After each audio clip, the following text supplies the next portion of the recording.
Est-ce que vous pouvez dire en guise de mot de fin quelque chose? En réalité, ma contribution vient comme un complément à ce que le Père Élisée vient de dire.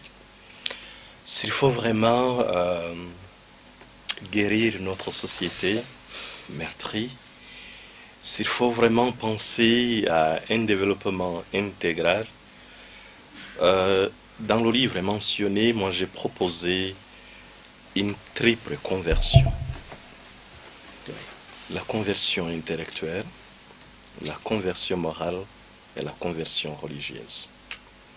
Et cette conversion, il est vrai, c'est le don de la grâce, mais c'est aussi notre responsabilité. Et selon ce que j'ai écrit, notre responsabilité réside aussi dans la manière de former les agents évangélisateurs, les prêtres, les religieux, religieuses et les laïcs, pour qu'ils puissent vraiment être à la hauteur de la tâche de l'évangélisation, qui soit vraiment prophétique dans notre contexte. Dans cette formation qui vise la conversion intellectuelle d'abord, je propose qu'on forme les prêtres et les religieux religieuses à la vérité. Élisée a mentionné le mensonge, le péché vraiment. C'est un péché intellectuel terrible, parce que justement, planifier et réaliser selon les étapes de tout acte aussi, de toute action intellectuelle. Eh bien, si on ne forme pas nos candidats à la vie consacrée, au sacerdoce, au laïcat responsable, si on ne les forme pas à la vérité, on va perpétuer le mensonge. La vérité sur Dieu, on va la perdre. Aujourd'hui, le monde renverse la donne. Les êtres créés veulent être des créateurs. On oublie le créateur, on veut se faire créateur et on renverse le monde. Et si le monde ne connaît pas cette vérité, c'est-à-dire ce qu'est vraiment Dieu, notre avenir serait en danger. La vérité sur l'homme, sur la personne. On a vraiment beaucoup de mensonges aujourd'hui et des illusions sur la personne humaine. On parle de tout sur la personne humaine, mais on oublie que c'est l'image de Dieu. On va dire qu'il est lancé, qu'il est gros, qu'il est gras, qu'il est tout ça. Mais on oublie l'essentiel, l'image de Dieu. Mon frère Élisée, avant d'être docteur, théologien, est lancé, court, gros, gras, c'est l'image de Dieu. Et si le monde ne connaît pas cette vérité, alors on continuera justement à verser dans les actions charnelles et qui impliquent aussi la méchanceté comme ce que nous avons vu. Nous sommes appelés, c'est ma contribution, à former les agents évangélisateurs à faire le bien. Bon, j'ai oublié que dans la formation à la vérité, la plus grande des vérités, c'est Jésus qui a dit « Je suis la vérité, je suis la vie, je suis le chemin ». Donc, la meilleure formation, c'est que vraiment, on connaisse mieux Jésus-Christ et qu'il habite dans nos cœurs. Mais quant à la formation morale, c'est-à-dire la formation au bien, nous devons quand même former nos religieux, religieuses, notre laïcat à faire le bien parce qu'il est bien et à rejeter le mal parce qu'il est mal. Tout simplement.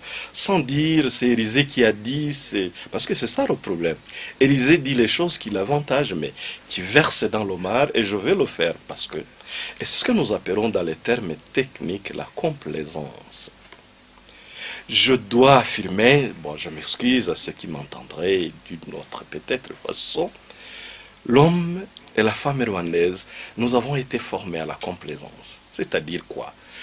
À faire le bien parce qu'il y a les intérêts que j'attends et à faire le bien parce que j'évite la punition qui m'attend. Ça, c'est vraiment la complaisance.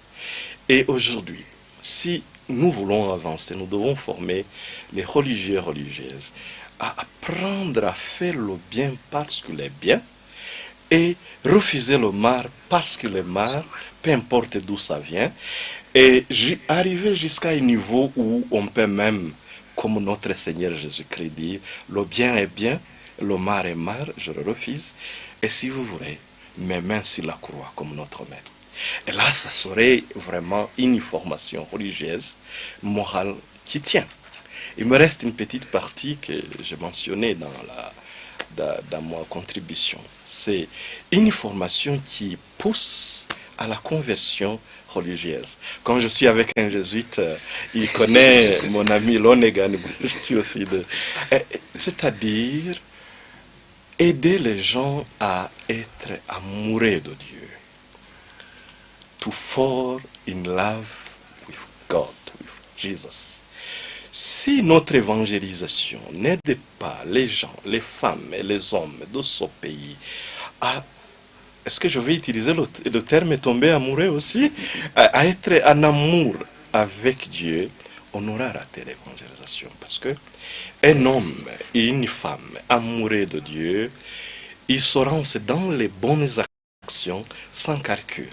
Parce qu'il sait qu'il le fait pour Dieu et pour les enfants de Dieu.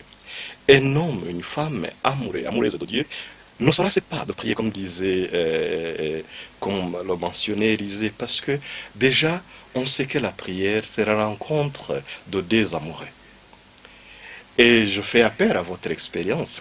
Bon, si quelqu'un n'est pas encore tombé amoureux, ça serait son problème. Moi, j'ai eu cette expérience. Une personne amoureuse, vous voyez, quand vous vous donnez rendez-vous, même si c'est à Byumba, tu vas aller. Même si c'est à Tchangougou, tu vas aller. Si loin soit le chemin, quand tu es amoureux de quelqu'un, tu le trouveras. C'est la même chose pour Dieu. Aller à la messe, tu peux aller même loin à Boutare, pourvu que tu rencontres vraiment Dieu que tu aimes bien. C'est la même chose aussi de sa part. Un Dieu amoureux de moi et amoureux d'Élisée, de mon frère Benjamin, il sera toujours présent. Merci. Dans ma vie, dans mon cœur et parmi les miens. C'est ainsi que je peux dire. C'était ça ma petite contribution dans cette œuvre aussi gigantesque des hommes très cultivés. Merci Père Eugène. Nous arrivons à la fin de cette discussion captivante sur l'évangélisation et développement, contribution des congrégations religieuses au Rwanda. Ce soir, nous avons eu l'opportunité de plonger au cœur des contributions inestimables des congrégations